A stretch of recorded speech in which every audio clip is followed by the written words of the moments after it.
En el hospital salvé muchas vidas, pero en casa escondía la única medicina que puede salvar almas. Mi nombre es Taha Al-Qadasi y este es mi testimonio. ¿Alguna vez has visto el rostro del terror cuando alguien descubre quién eres realmente? Yo no solo lo vi, lo sentí. Cuando las palabras cristiano y apóstata salieron de las bocas de mis captores, fue como si cada sílaba llevara veneno. Era de noche, y estaba desnudo, golpeado, en una celda húmeda en la prisión central de Al-Mansura. Lo que estás a punto de escuchar no es una historia de ficción. Es mi testimonio vivo de cómo la mano de Dios puede llegar hasta el rincón más peligroso de la vida. Nací en Yemen, un país donde el nombre de Jesús es casi un susurro prohibido. Desde pequeño crecí rodeado de rezos, reglas y rituales, pero sin paz. Siempre sentí un vacío. Aunque mi familia me enseñó a obedecer al Islam, había algo dentro de mí que clamaba por algo más. Un día encontré un folleto en la sala de emergencias del hospital donde trabajaba como enfermero. Alguien lo dejó, casi como si lo hubieran escondido a propósito. Decía: «Venid a mí todos los que estáis trabajados y cargados, y yo os haré descansar». Mateo 11:28. Lo leí, y mi corazón se estremeció. Fue el comienzo de algo que jamás imaginé. Empecé a buscar en secreto. No podía hablar con nadie, ni con mi esposa ni con mis amigos, ni siquiera con mi sombra. En Yemen, abandonar el Islam no es un pecado, es una sentencia de muerte. Pero algo me empujaba, algo más fuerte que el miedo. Encontré en internet una Biblia en árabe, la descargué, y cada noche, después de apagar las luces, me sumergía en sus palabras con el corazón acelerado. Me aferré a versículos como Juan 14:27. La paz os dejo, mi paz os doy. Yo no os la doy como el mundo la da. No se turbe vuestro corazón ni tenga miedo. Fui conociendo a Jesús, no como un profeta más, sino como un Salvador vivo. Cada texto que leía me hacía llorar, porque por primera vez en mi vida yo sentía que tenía a un Dios que me veía, que conocía mi nombre, que me amaba. Fue un amor que me rompió y me sanó al mismo tiempo. Me bauticé en secreto en una casa abandonada con solo 2 personas más que como yo vivían su fe en las sombras. Éramos una familia oculta pero unida por algo eterno. A partir de entonces mi vida cambió, pero también empezó la cuenta regresiva. Sabía que tarde o temprano alguien descubriría lo que hacía. Comencé a visitar a pacientes en sus casas, llevando Biblias escondidas en cajas de medicinas. Cada entrega era un riesgo, cada oración un susurro entre paredes, pero no podía parar, porque había visto la verdad. Y una vez que ves la luz, no puedes volver a la oscuridad. Un día cometí un error, un solo descuido, y todo se vino abajo. Fue un domingo. Había visitado a una mujer enferma en un barrio al norte de Saná. Le dejé medicinas y una Biblia pequeña oculta entre vendás. Oramos. Ella lloró. Yo también. Pensé que nadie nos había visto. Pero me equivoqué. Esa noche tocaron mi puerta. 4 hombres. No llevaban uniforme, pero sabían exactamente quién era yo. Me tomaron del brazo sin violencia al principio, pero con una frialdad que paraliza. No dijeron una palabra. Mi esposa me miró con terror. Mis hijos lloraban. No pude despedirme. Me cubrieron la cabeza con una tela y me metieron en una camioneta. Durante días no supe dónde estaba. Solo escuchaba voces, puertas de metal y gritos de otros. Luego vinieron los golpes, las preguntas. ¿A cuántos has convertido? ¿Dónde están las otras Biblias? ¿Quiénes son tus contactos? Me azotaban con cables, me sumergían en agua sucia, me colgaban de las muñecas. Me negué a hablar, no por valentía, sino porque sabía que si decía un nombre, destruiría otra vida. En mi mente repetía: aunque ande en valle de sombra de muerte, no temeré mal alguno porque tú estarás conmigo. Salmo 23:4. Esas palabras eran mi oxígeno. Pasaron semanas. Perdí la cuenta de los días. Me rompieron físicamente. Me dejaron sin uñas en 2 dedos. Me fracturaron una costilla. Pero lo peor fue el silencio. Nadie venía. Nadie preguntaba por mí. Me sentí abandonado. Hasta por Dios. Pero justo cuando la oscuridad era más espesa, escuché dentro de mí una voz que no era mía. Bienaventurados los que padecen persecución por causa de la justicia, porque de ellos es el reino de los cielos. Mateo 5:10. Entonces entendí. No estaba solo. Cada herida era parte del precio. Cada lágrima era parte del llamado. Me estaban quebrando, pero solo en la carne. Mi espíritu estaba más vivo que nunca. Un día, sin explicación, me soltaron. Simplemente me arrastraron fuera de la celda, me subieron a un coche y me dejaron tirado en un camino polvoriento. Tenía el rostro desfigurado, los huesos temblando, pero el corazón encendido. Corrí a casa, pero lo que encontré me quebró aún más. Mi casa ya no estaba. Solo quedaban escombros quemados y el olor a humo viejo. Pregunté a los vecinos, pero nadie quería hablar. Uno de ellos, un anciano que me conocía desde niño, se me acercó en voz baja. Se la llevaron, a ella y a los niños. Dijeron que eras un traidor, que merecían pagar contigo. Sentí que el suelo me tragaba. El dolor físico de la prisión era nada comparado con eso. Grité, lloré, maldije, pero luego caí de rodillas. Ahí, sobre las ruinas de mi hogar, levanté los ojos al cielo y solo dije, ¿por qué, Señor? ¿Por qué? Y en ese silencio sagrado sentí un susurro dentro de mí. El que ama a padre o madre más que a mí, no es digno de mí. El que ama a hijo o hija más que a mí, no es digno de mí. Mateo 10:37. No eran palabras fáciles, pero eran verdad. Estaba siendo despojado de todo, para ser llenado solo por él. Me escondí por semanas. Vivía entre casas abandonadas, moviéndome por las noches. Un par de hermanos en la fe, que habían logrado mantenerse ocultos, me ayudaban con comida y algo de ropa. Pero la red, nuestra pequeña iglesia secreta, ya no existía. La mayoría había sido capturada o había huido. Lo que habíamos construido, lo que habíamos cuidado con tanto celo, se había esfumado. Pero no supe rendirme. En mi alma había un fuego que ni el miedo ni el dolor podían apagar. Me recordaba una y otra vez lo que Pablo escribió desde su prisión, por lo cual asimismo padezco esto, pero no me avergüenzo porque yo sé a quién he creído. Segunda de Timoteo 1:12. Yo también sabía en quién había creído. No era un mito, no era una religión. Era Jesús, vivo, presente, poderoso. Y entonces entendí. Mi dolor no era el final de la historia, era solo el principio. Dios no me salvó para esconderme. Me quebró para reconstruirme. Volví a levantarme. Y aunque estaba solo, estaba decidido. Si Dios me dejaba con vida, no iba a callar. No otra vez. Empecé a escribir en hojas sueltas. Palabras de consuelo, versículos, enseñanzas. Las dejaba en consultorios, en mercados, en taxis. A veces encontraba a alguien dispuesto a escuchar, a veces no. Pero una noche una visita inesperada tocó mi puerta. Era un joven de apenas 20 años.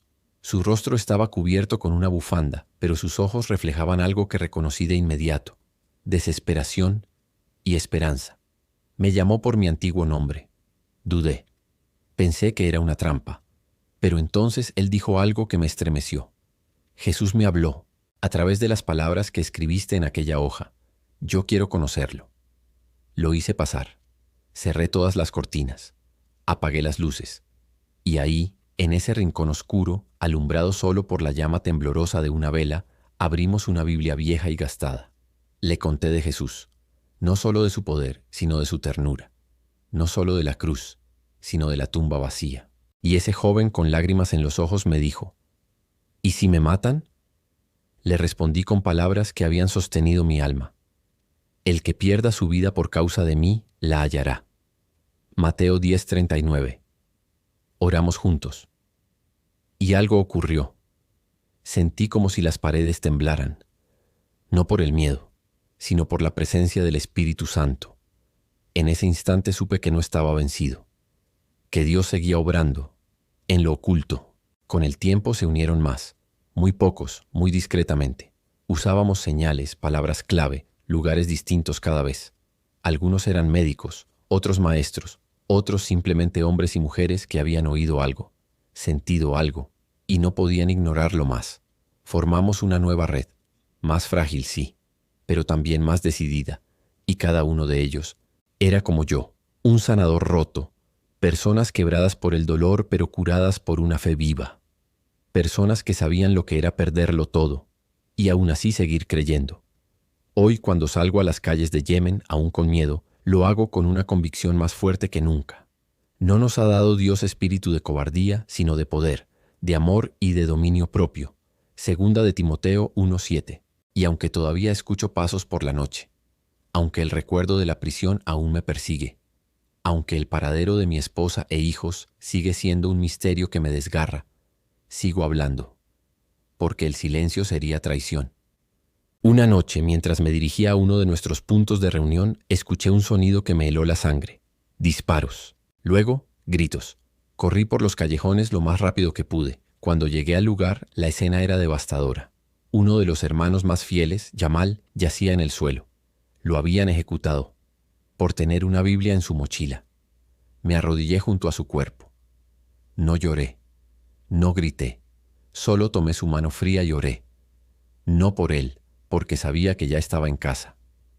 Oré por mí, para no quebrarme, para seguir ya que el costo de seguir a Cristo en Yemen era una guerra espiritual abierta, un terreno donde cada decisión podía costarte la vida. Volví a mi refugio, pero esa noche no dormí. Me quedé despierto escribiendo.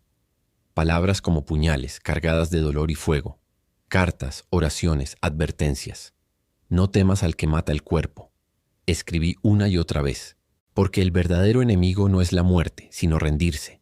Poco después, uno de los nuevos creyentes fue descubierto por su propia familia. Su padre lo denunció a las autoridades, lo torturaron y luego lo soltaron, pero no sin antes marcarlo con fuego. Literalmente, una cruz invertida en el pecho, para que nunca olvidara su traición. ¿Y saben qué hizo él después? Volvió a reunirse con nosotros, con el pecho aún vendado, y con una sonrisa serena nos dijo: ahora sé a quién pertenezco, que el mundo vea a quién sirvo.